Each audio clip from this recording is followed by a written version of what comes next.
Good morning, everybody. Welcome to the Thumb. I just got back from the UP. It's probably most of the reason why I haven't posted any videos lately. But um, yeah, I was at a Soil Health Academy through Understanding Ag. I think the topic was, or the title of the class was, I don't know, raising cattle profitably in a northern environment or something like that. I can't remember. You have to get on the Understanding Ag website, and it was in Drafter, Michigan, which is just little bit southwest of the Sioux. Um, yeah, if you don't know where the Sioux is, it's basically in the top of the lake of the Upper Peninsula. I wouldn't say it's the northernmost point, but it's as far as 75 goes through America. Let's put it that way. Um, anyway, so yeah, it was a pretty good class. There was some repetitious stuff. I've been kind of working with Understanding Ag for a couple years now. And yeah, so there's some stuff I heard a lot of already, but one thing I did like about it, there was a lot of question and answer periods, and those were, to me, those were the most productive part of it, because there was people from, all over. I mean, well, Wisconsin, Minnesota, all over Michigan, all over the UP, all over the Lower Peninsula. So yeah, there was a lot of people. Well, there was like 50 people altogether, but yeah, Gabe Brown was there, Alan Williams, Jeremy Sweeten, who it was on his ranch or his farm, whatever you want to call it, that where this took place. Jeremy Sweeten's from Understanding Ag as well.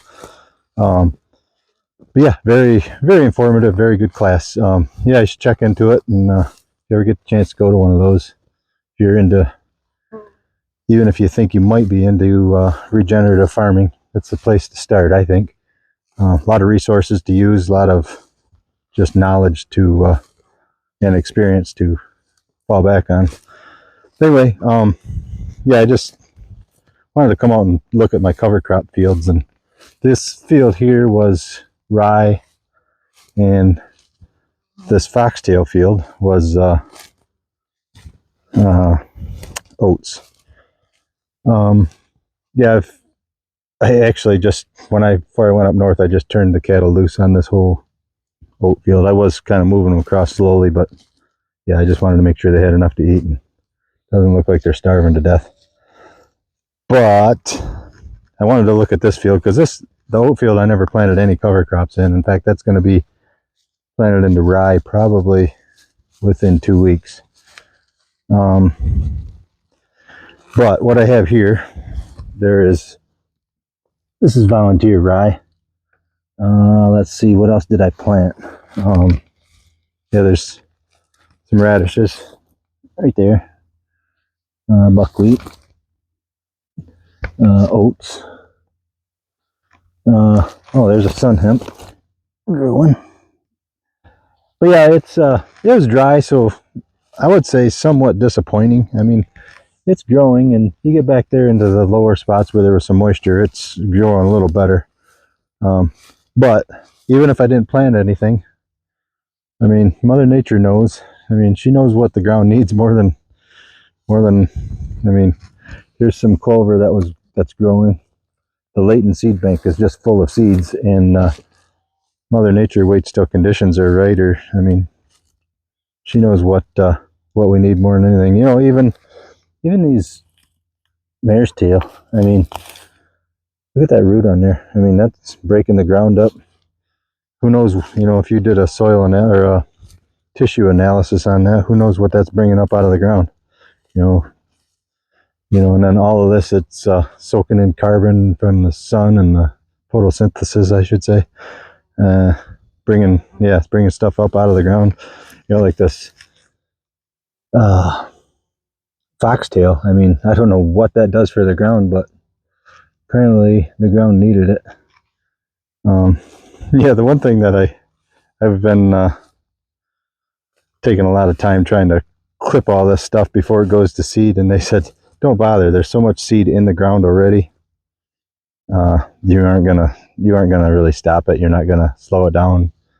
You know, when conditions are right, they're gonna grow. I'm like, you know, that makes sense.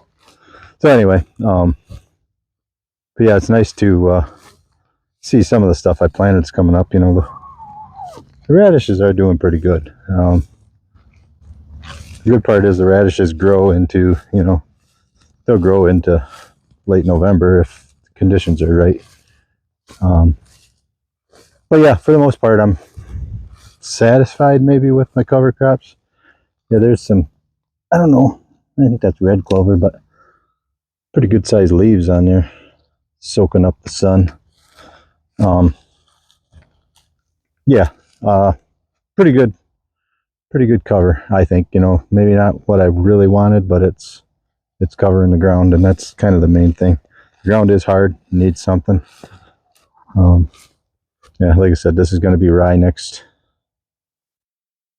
couple of weeks. I'll plant that into rye, and then this, I'm going to let the volunteer rye grow. Hopefully that'll be the only thing growing in the spring, and I'm going to plant soybeans into it. So we'll see how that works out. If I can't roll and crimp it, I'm just going to hit it with spray. I mean, you know, regenerative farming isn't basically, it isn't eliminating chemicals like, say, organic would be, but it's you know, not using it as a first tool in your toolbox type of thing. So anyway, yeah, if you want to know more about that, yeah, check into just Google regenerative agriculture. You'll get, or YouTube it, I should say, you'll get lots of things to look at. So, yeah, I guess I'm not going to blabber on too much longer. This has been 7 minutes. I'm going to just call her quits there. And all I can say is thanks for watching, and take her easy.